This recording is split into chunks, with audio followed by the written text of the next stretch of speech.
ਵਾਹਿਗੁਰੂ ਜੀ ਕਾ ਖਾਲਸਾ श्री वाहिगुरु जी की फतेह। जन्म साखी 10 गुरुओं की। सूरज प्रकाश ग्रंथ। साखी गुरु रामदास जी की चौथी पातशाही। श्री गुरु रामदास जी, जिनका पहला प्यार का नाम जेठा जी था, श्री हरिदास मल जी सोडी छत्री के घर माता दया कौर जी के पवित्र कोख से कार्तिक वदी 23 असून को बाजार चूना मंडी लाहौर में पैदा हुए। पहली अवस्था। बाल्य अवस्था में ही माता दया कौर जी का देहांत हो गया और जब आप 7 साल के हो गए तो आपके पिता श्री हरिदास जी भी परलोक सिधार गए। धन गुरु नानक। आपको अनाथ अवस्था में ही आपकी नानी अपने पास बासर के गांव में ले गई। बासर के आपके ननिहाल थे।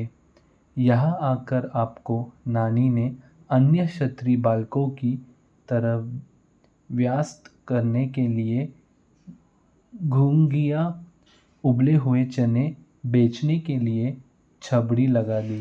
धन गुरु नानक। श्री जेठाजी रामदास जी ने गोविंदवाल जाना।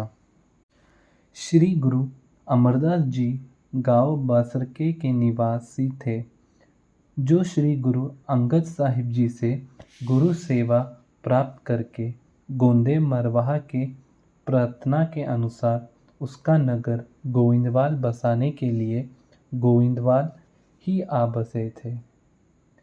श्री जेठाजी गुरु रामदास जी अपनी नानी के पास बासर के रहते थे और गुरु अमरदास जी इन्हें और इनकी बूढ़ी बासर के रहते थे और गुरु अमरदास जी इन्हें और इनकी बूढ़ी नानी को बड़ी अच्छी तरह जानते थे। जब श्री गुरु अंगद साहिब जी की आज्ञा के अनुसार आप अपने परिवार और संबंधियों को अपने पास गोविंदवाल ही ले आए तो श्री जेठा जी भी अपनी नानी के साथ ही गुरु अमरदास जी की प्रेरणा से गोविंदवाल आ गए। धन गुरु नानक। गोविंदवाल आकर श्री जेठा जी घुंघनियों की छबड़ी लगाते और तदुपरांत अपने काम से मुक्त होकर गुरु के लंगर आदि की सेवा में अपना जीवन व्यतीत करते थे। श्री रामदास जी की शादी। जब श्री गुरु अमरदास जी चैत्र सुदी 4 संवत में गुरु गद्दी पर आसीन हो गए तो आप श्री जेठा का और भी ज़्यादा ध्यान रखने लगे। अंत आप जी की सहनशीलता और आज्ञाकारी तथा नम्रता को ध्यान में रखकर गुरु जी ने अपनी छोटी बीबी भानी की शादी 22 फाल्गुन को आप जी के साथ कर दी। श्री गुरु रामदास जी के घर 3 पुत्र पैदा हुए। श्री बाबा प्रीतिचंद जी, श्री बाबा महादेव जी, श्री गुरु अर्जन देव जी। धन गुरु नानक। श्री गुरु रामदास जी ने सेवा करनी। विवाह के उपरांत भी श्री गुरु रामदास जी अपना अतिथियों वाला सम्मान छोड़कर पहले की तरह ही गुरु घर के लंगर और संगत की सेवा में लगे रहे। धन गुरु नानक। लाहौर के क्षत्रिय सोडियों का कुद्र। श्री गुरु अमरदास जी ने सन 1616 में बावली का निर्माण आरंभ किया। इसकी कार सेवा में बहुत सिख सेवक और राजा मजदूर काम पर लगा गए। इन्हीं के साथ श्री गुरु रामदास जी भी टोकरी उठाकर मिट्टी धोते रहते। इन दिनों हरिद्वार कुंभ के मेले पर जाती हुई लाहौर की संगत गोविंदवाल के पतन पर आकर ठहरी। इस संगत में श्री जेठा जी की जात बरादरी के सोडी क्षत्रिय भी थे।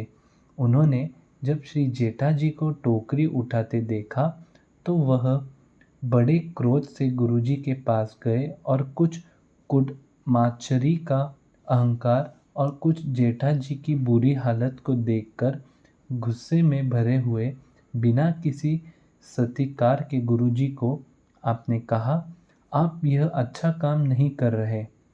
जवाई से मजदूरों वाला काम कराते हो। ऊंची कुल का बालक अथवा बरादरी के बोहद वाला है। आपने इसे इस निष्काम नि, निकृत काम पर लगाया हुआ है। हमें शरीक क्या कहेंगे। इस प्रकार इनकी बातें सुनकर श्री जेठा जी ने हाथ जोड़कर गुरुजी को कहा, महाराज, यह आप जी की महिमा से अनभिज्ञ है। इस कारण बिना सोचे समझे ही बढ़ चढ़ कर बोल रहा है। इस कारण इनके वचनों का बुरा न मानो। इस पर कृपा दृष्टि ही रखनी।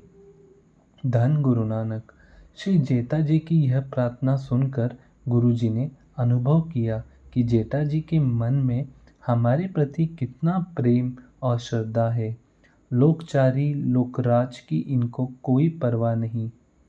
यह हमारी प्रेमा भक्ति के रंग में रंगा हुआ नम्रत पुरुष है। फिर गुरुजी ने लाहौर निवासी मुखियों को कहा कि श्री जेठा जी के सिर पर मिट्टी की टोकरी नहीं है, जगत का छत्र है। यह आपकी कुल को उजागर करने वाला होगा। गुरुजी के ऐसे वचन श्री जेठा जी के सम्मान में सुनकर आपके शरीक चुप कर गए और लंगर छक कर हरिद्वार को चले गए। धन गुरु नानक। वाहिगुरु जी का खालसा, श्री वाहिगुरु जी की फतेह।